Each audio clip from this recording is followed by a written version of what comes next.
have noticed on the schedule, not all Davidson reunion classes have class meetings, but thanks to the great past reunion cheers, we've had so many wonderful class meetings that we just couldn't miss a chance to gather with all of y'all, even if it does mean that we had to get up a little earlier than maybe most of us would have preferred. But we're looking forward today to continuing our great reunion weekend where we have a chance to reflect and remember and to celebrate.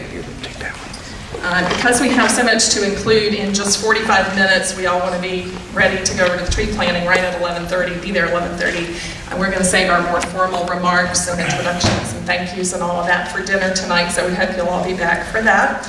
And at this point, I'd like to introduce David Yearwood, who is my reunion co-chair. Say hello. Welcome, echo Carol's welcome, everyone. My gosh, what a great turnout. And thank you guys all for being here. And let's have a good time. All right.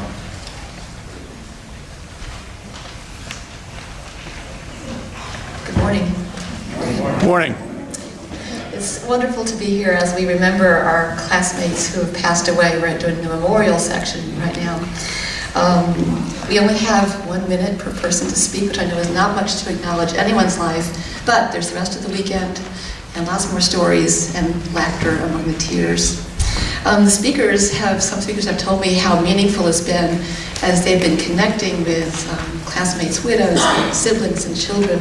And I wanted to tell you what Freddie Clayton wrote me. He said it best. In looking for photos of cleats after Davidson, I received huge blessings talking with his wife and siblings. Comparing my experiences and memories of cleats with theirs was both nostalgic and emotional. And finding how much our impressions coincided was entirely endearing. The conversations are ones that I will treasure forever. And it emphasized to me that part of the legacy each of us leaves is our relationships with folks we meet at different times in our lives. Reminiscing about cleats was a profound reminder of how blessed my life has been, especially the years at Davidson. Thank you, Freddie. So we'll remember our classmates in reverse alphabetical order.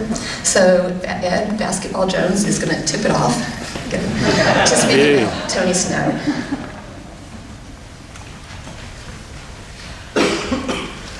Tony Snow was the finest human being and the zaniest dancer I've ever known. What a sense of humor.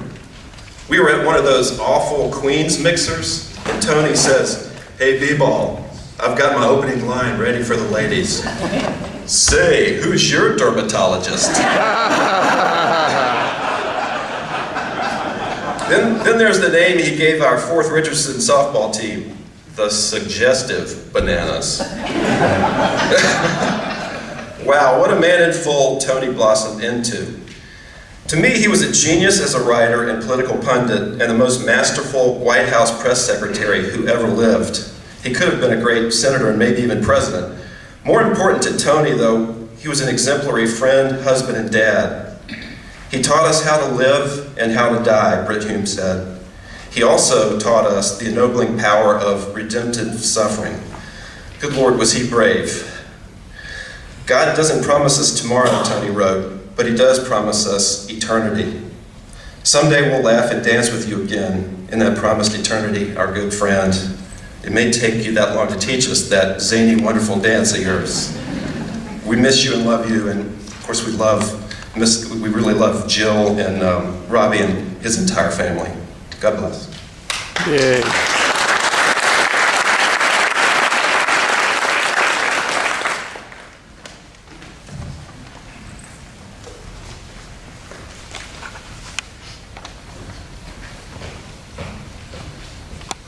Jeff Morrow in a minute. Very, very difficult. So Jeff was, I guess, a combination of sort of a, oil rig leatherneck, had that kind of look to him. He also would kind of sometimes take on an ascot and pretend to be British. And both sort of worked, And that's why he did the play The Importance of Being Earnest in the Union. I don't know if anybody remembers that. But you have to understand, he was in that character the whole time at home, too. I mean, he'd be in the room, he'd walk around with a clutching his hands, "Mom, do me a favor, please. Get me a drink, old boy." And he just wouldn't leave character. And so this is my favorite story about Jeff, okay? Jeff there was I guess it must have been a sophomore or freshman, and I remember the girl looked a little bit like Anna Kournikova, and Jeff said, I want you to help me with this. So I had a Chevy Impala, and we're in the eating court, and he said, here's what you're going to do. You're going to drive your Impala at a certain speed. I have been watching her. I know when she leaves the eating house. A little creepy, that's Jeff. But, and what he did was, and we practiced this, I would come around the bend, he would yell out to me as she walked out, and he would run, catapult himself on top of my car, and then flip himself in, so she could see this. Now, I'm pretty sure Jeff could have gotten a date with her anyway, so I'm not sure why he went to this effort, but he did, and I'm pretty sure she didn't see it. But he got the date. I don't know, when I think of Jeff, I think of joy. It was impossible to be around Jeff and not smile. And Jeff, we miss you, we love you, and I think you bring a smile to everybody. Hey.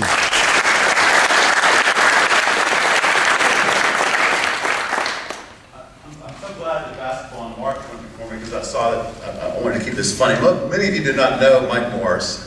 Mike was a transfer student, came in, he sat in the lounge one day, and I say to him, hey, do you drink wine? He goes, I don't know, I'm a beer drinker. He's a big Russian looking guy. Oh, I don't drink beer, I drink beer. He says, well, there's this cute girl down in Emanon, and she's gonna have this wine sale, and she's selling Matou's wine.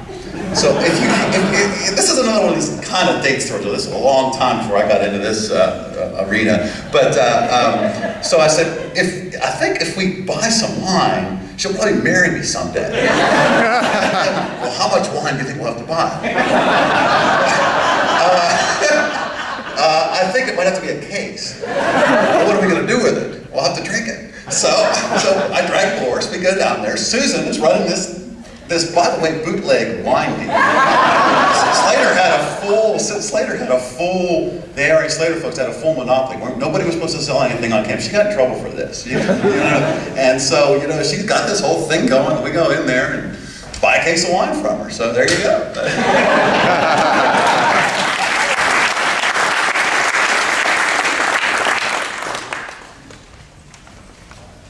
Rick was one of the kindest, most gentle, gracious people I've ever known in my entire life. He had this incredibly wry, self-deprecating sense of humor. He could leave you in stitches with a side remark. He was just incredible. He had a gift for electronics. He was an electronic genius in the days when that was unusual. He could fix anything. He had, I think the phrase eclectic musical taste was invented for Rick. He had an amazing record collection. But I think the thing he enjoyed more than anything else was helping other people out. That was where he got his greatest joy in life. And one of our priests at our church uses a benediction that I think really captures Rick's spirit, and I'd like to share that with you. It goes like this: life is short, and we do not have too much time to gladden the hearts of those who travel the way with us. So be swift to love, make haste to be kind, and remember that the one who made us, who loves us, and who travels the way with us still, the one holy and undivided Trinity, be with us this day and forevermore. Amen. Amen.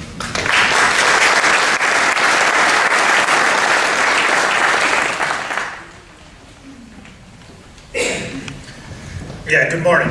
It's my privilege to be able to say a few words about our departed classmate, Gordon Maynard. Most of you know him as Pato. Gordon passed away in 2010 in Grayson, Georgia, and left behind a wife, Mickey, son, Jonathan, and a 2009 grad. Jonathan was the 2009 grad. While at Davidson, Gordon was a political science major and anchor on the Davidson soccer team. In his senior year, he was captain of the soccer team in All-Southern Conference. He actually got his name Pato because of his aggressive style of play, and there was an Argentinian star named Pato Marjetic who was a player, and that's kind of how we all came to know Pato. He never wanted a desk job. After graduation, Gordon went and was in sales with a company in Atlanta area called Greenwood Ice Cream. And he actually ended up being the vice president of sales, and was probably the only one still, as vice president of sales, who still drove the truck around on a normal route throughout Georgia. So he kept his wish of never having to have the desk job. He was one of the nicest guys you would ever know. And really, when I think back, you really never had a mean thing to say about anybody. You know, and I guess a lot of us wish we could say that about ourselves. Gordon was a man of few words, and if he was looking down on us now, he would quote a soccer expression, and he would say, "Class of '77, play on." Please keep Gordon in your thoughts this weekend. Thanks.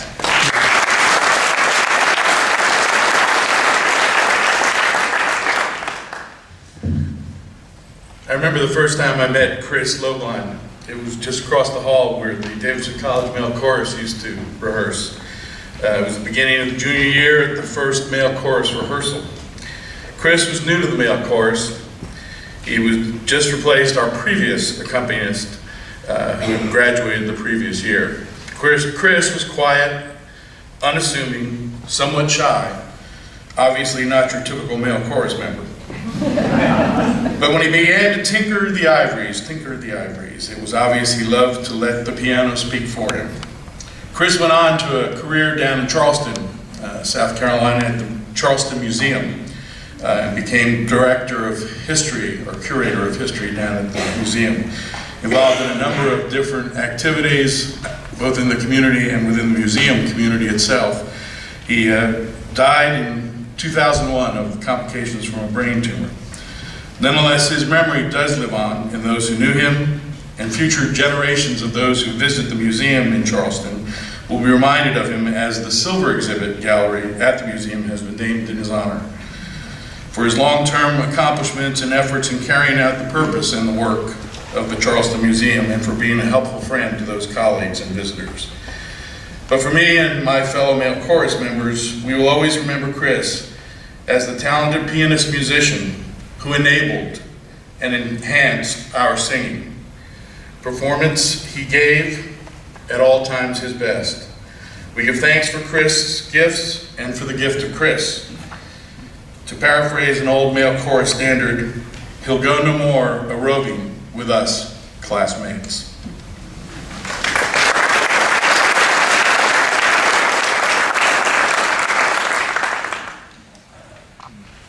Guy Hicks had hoped to be here with us today. He's with his brother who is ill in a New Mexico hospital, so at the last minute he's not able to be here. I'm filling in on his behalf. Guy, Larry, and I were housemates out at the lake our junior year. This is what Guy wrote about Larry Hall. Larry was born and baptized in Danville, Virginia in 1955. He aced his SATs, excelled at playing the trumpet, and joined our class at Davidson. Larry enjoyed life. He seized the day. He made us all laugh. Larry chose not to overexert himself with his studies. Again, actually, I do not ever recall seeing him study. I shared a year with him too. I never did either. I lived with him and Wayne our junior year. Larry never had any trouble with grades. He just preferred to rely on raw talent and focus all of his energies on enjoying life. Larry enjoyed poking fun at academic pretension. He always told folks that the most accurate English translation of Davidson's Latin motto, Alinda lux ubi orta libertas, was "one is not many."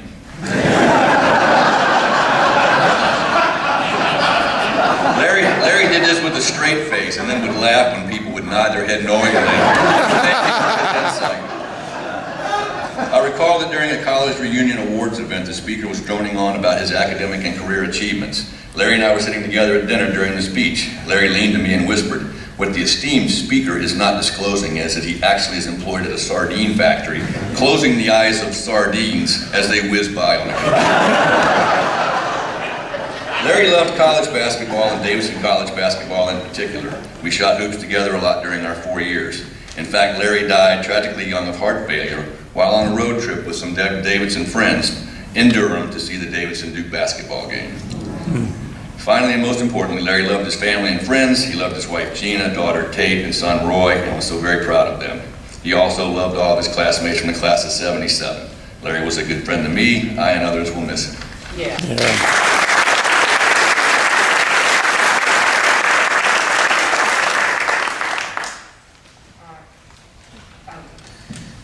Carl left us some wonderful memories, most certainly his unflinching and honest integrity. The way Carl flashed his kind, warm smile, followed by some good-natured humor and wit. He was a serious thinker. He was devoted to learning, and he showed a discipline of hard work and recreation. He shared with us the value of a well-spoken opinion. Occasionally would cock his head at you, "Don't BS me." Perhaps, though, the one memory that is shared by us all is the grace with which he accepted and adopted as his own something as fun and as simple and as spontaneous as a nickname: Noah.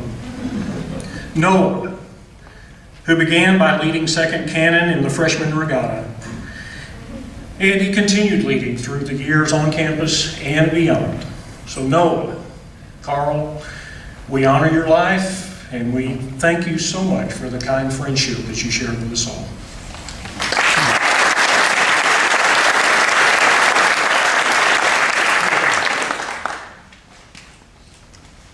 Oh, Jim. Jim Freed had an absolute love for the theater. And he was only at he was a really good friend of mine, and he was only at Davidson a couple of years. And after he escaped, he finished his schooling in Michigan, and then he made a beeline for New York City. And he got himself a day job doing something, but that really wasn't the point. What he really wanted to do, he really wanted to be on Broadway. So he spent basically the next 15 years of his life very active in the Brooklyn off-Broadway theater community. And he was an actor, he was a director, music director, scene designer, lighting director. Jim was really, really very talented. Unfortunately, he passed away when he was only 39 years old. I miss you, man.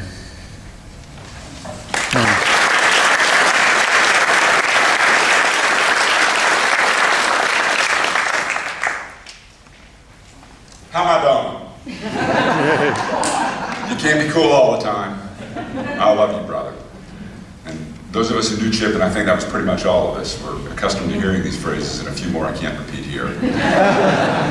Now, I think most of you know that Terry Hellman was originally supposed to give this tribute. Terry couldn't be here today. Long story involving Alice Cooper and Kenny Rogers. I'm not making that up. I'm not. I'll explain later if you want to hear it. But when Terry and I compared notes, he made the very astute observation that Chip was a man of paradoxes. He was a fleet-footed, bow-legged running back and a down-and-dirty rugby scrummer.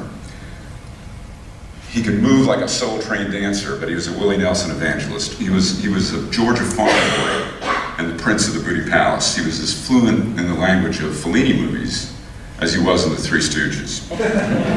He was a good old boy if ever there was one, and he was co-editor of the Miscellany.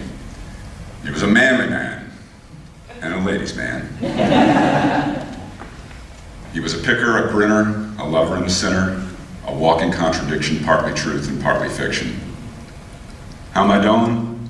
Well, we love you, brother. And it says right here, you were cool all the time.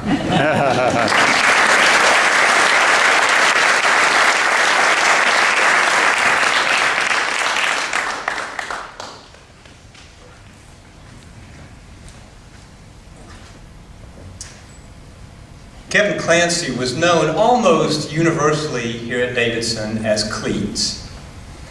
And in some respects, Cleats was a little different from the rest of his classmates.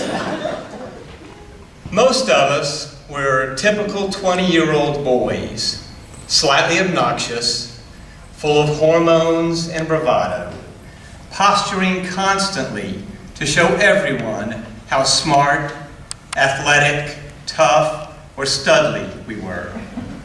Cleats was different.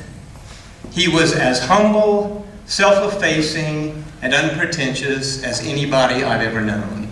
He had a delightful, wry sense of humor, and he made us laugh constantly.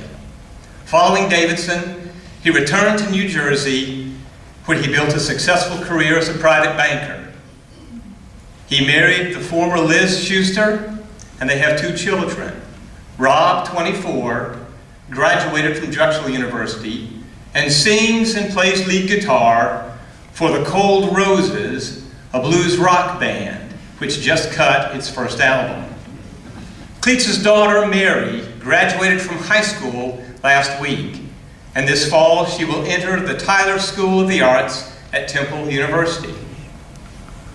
Mother Teresa said that God ordinarily doesn't call us to do great things. He calls us to do small things with great love. Cleats exemplified that call. He did all the small things that compose our lives, being a good husband, father, son, brother, and classmate with extraordinary love. He showed us what it takes to make a good friend and a good man. He enriched our class, our school, and our lives. Thank you, Cleats. We love you.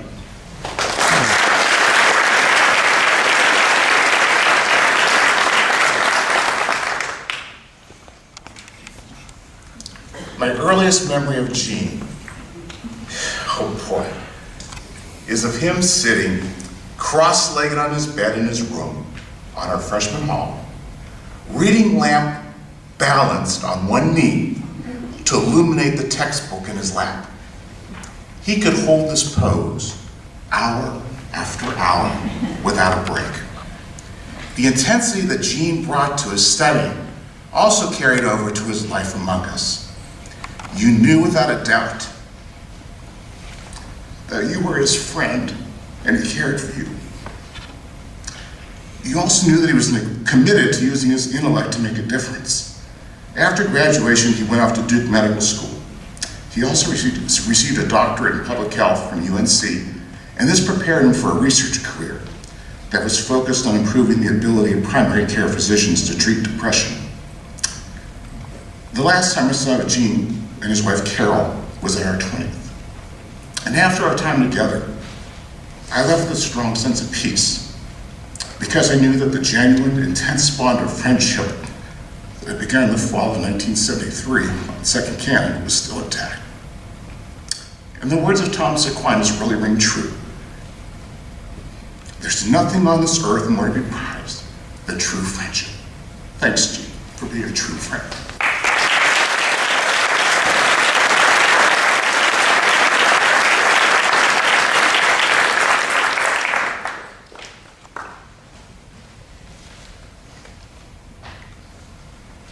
Tom Arnold and I didn't know each other until that first day in the fall of '73 when we both kind of showed up at the door of Richardson 101, which, oh, by the way, is no longer a dorm room. I think they've got a Coke machine in there now. But anyway, our room was a center of where all the water went to and water fights. We were across the hall from the payphone. Yes, we had a payphone. And across the hall from the bathroom. But we did leave our door open all the time, mostly to air it out. Tom crammed 4 years at Davidson into 2 semesters. And since he didn't have a lot of time, he didn't bother to waste it studying.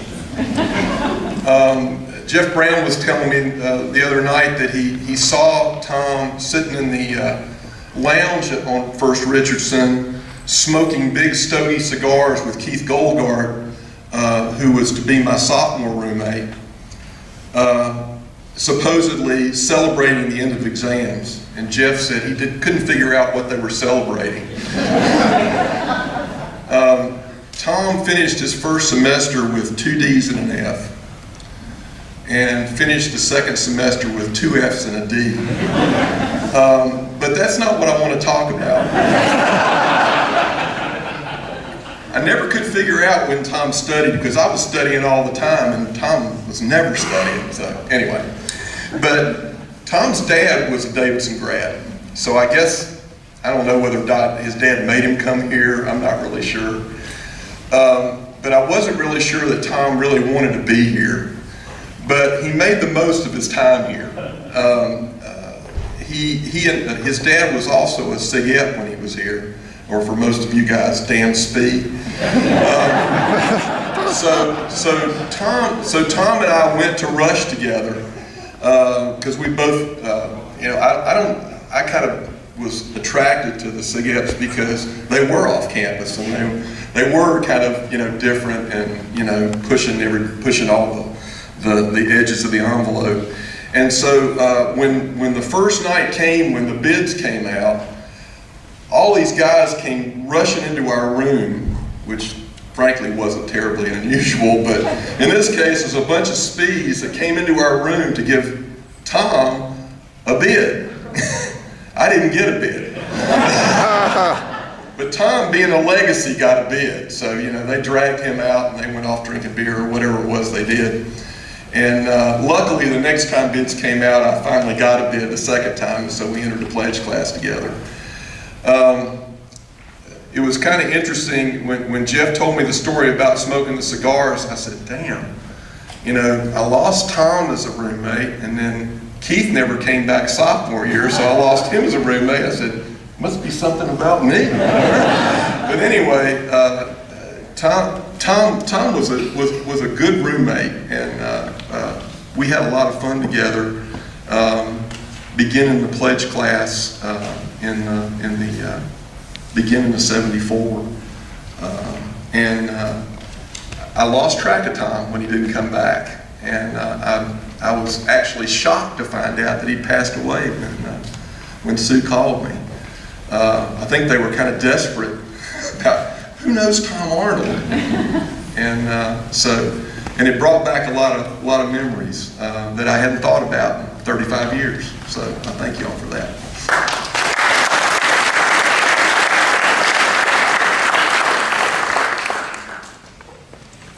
Thank you all and everyone for sharing your stories and your love for our special classmates. Our earthly connections may be lost forever, but old friends are matters of the heart. So in that vein, I encourage each of you to stay connected with those who are dear to you. If you haven't spoken with your special Davidson friends in some time, reach out to them and create your friendships anew. I promise the years will melt away and you'll pick up right where you left off. And to make it easy, we have this wonderful online directory, Alenda Links. And it's really easy to find people that way, so please reach out to folks that way. We have our Facebook page going. Let's keep it going. Wicked, where's Wicked? Ann Wicker is in charge, so let her invite you to join our private group. And also, please send me information for the column in the Davidson Journal, even if we still call it the update. I love you, brothers and sisters. Let's have a moment of silence to remember our departed friends.